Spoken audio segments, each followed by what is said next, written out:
Good morning प्यारे विद्यार्थियों। हमने 8 मई को कक्षा 9 सामाजिक विज्ञान में अशोक का धम्म के बारे में, जिसमें निम्न बिंदुओं पर चर्चा की थी। अशोक का धम्म किसे कहते हैं, धम्म महामात्रों की नियुक्ति क्यों की जाती थी, अशोक के दरबार में अशोक की जो लिपियाँ थी ब्राह्मी व खरोष्टी, इस लिपि में कौन कौन से अभिलेख उत्कीर्ण किए गए, इन निम्न बिंदुओं पर चर्चा की थी। आज हम जिस बिंदु से या अध्ययन की शुरुआत करेंगे वह है मौर्यकालीन प्रशासन। मौर्य काल में केंद्रीकृत शासन व्यवस्था थी। केंद्रीकृत सामान्य ये तात्पर्य है कि सर्वा शक्ति राजा के हाथों में होती थी, जिससे सामान्यतः मौर्य काल में प्रधानमंत्री कहा जाता था। सत्ता का केंद्रीकरण भी राजा के द्वारा होता था। कौटिल्य ने मौर्यकालीन प्रशासन में राज्य के 7 अंग बताए हैं, जिसमें राजा, अमात्य, जनपद, दुर्ग, कोष, सेना और मित्र। उपदा परीक्षण। मौर्यकालीन प्रसाद में मुख्यमंत्री तथा उसके मंत्रीगणों की राजा के द्वारा उनके चरित्र का भली भांति निरीक्षण करना और जांच के बाद जो निरीक्षण होता था उसे हम उपदा परीक्षण कहते हैं। अब सबसे पहला बिंदु है केंद्रीय प्रशासन। मौर्य काल में जो कौटिल्य की रचना है अर्थशास्त्र, उसमें 18 विभागों का उल्लेख किया गया है। इन विभागों के अंतर्गत तीर्थ होते थे, तीर्थ के अधीन महामात्र होते थे। तीर्थ के अध्यक्ष को सामान्य महामात्र कहा जाता था। केंद्रीय प्रशासन पहला होता था तीर्थ, उसके नीचे मंत्री, मंत्री के नीचे पुरोहित, सेनापति और युवराज, निम्न पदाधिकारी होते थे। दूसरा बिंदु है समाहर्ता।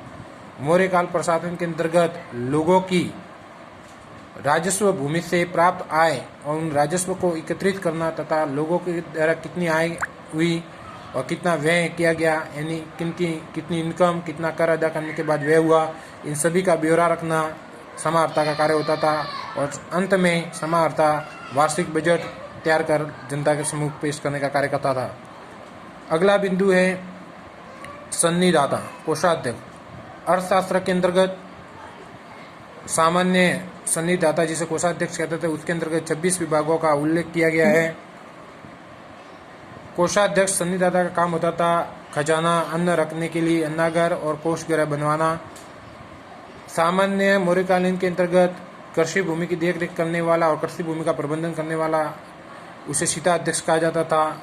व्यापार करने वाले लोगों पर अपना प्रबंधन करने वाला तथा उसे पण्याध्यक्ष कहा जाता था।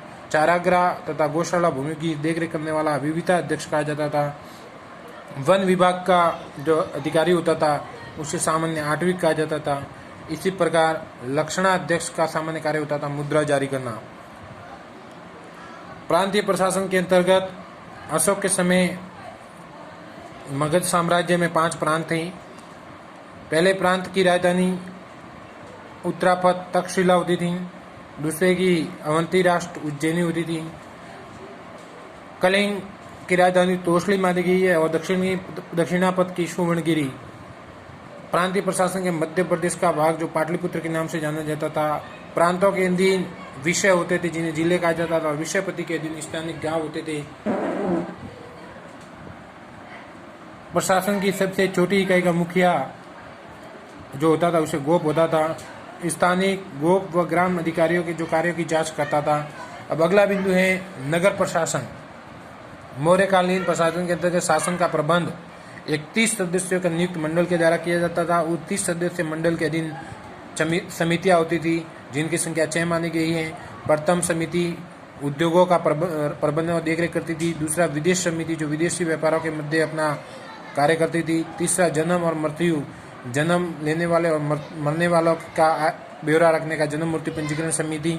चौथी थी व्यापार और वाणिज्य से संबंधित। 5वीं थी निरीक्षण समिति और 6ठी थी बिक्रीकर। अगला बिंदु है सैन्य व्यवस्था। मौर्यकाल में सेना का सुव्यवस्थित ढंग से संचालन और सुव्यवस्थित ढंग से क्रियान्वयन हो, इसके लिए एक सैन्य विभाग का गठन किया गया था। उसके दिन 6 समितियां होती थी, जिसमें पहली समिति पैदल, उसके बाद अश्व समिति घोड़ों वाली, फिर हाथी समिति, रथ, नौसेना, अंत में अंतपाल होता था जो दुर्गों का रक्षक कहा जाता था। मौर्यकालीन प्रशासन के अंतर्गत अगला बिंदु है न्याय व्यवस्था। सामान्य मौर्यकालीन प्रशासन में प्रत्येक व्यक्ति को अपना अधिकार और किसी भी प्रकार का अन्याय व शोषण न हो, इसके लिए न्याय प्रशासन का गठन किया गया। और न्याय प्रशासन का जो सर्वोच्च अधिकारी होता था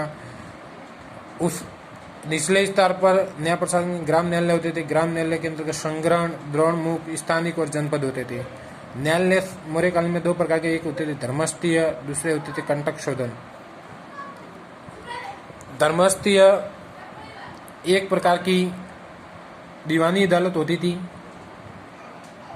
धर्मस्थीय न्यायालय में चोरी, डाके और लूट के संबंधित मामले अदालतों में रखे जाते थे।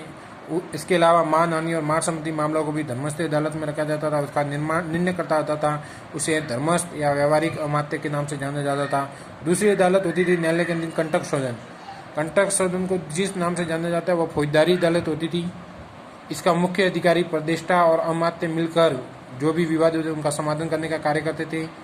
नगर न्यायाधीश को व्यवहारिक महामात्र तथा जनपद न्यायाधीश को राजू कहा जाता था। कानून के कंटक शोधन के अंदर 4 अंग माने गए, धर्म पहला, फिर व्यवहार, चरित्र, शासन।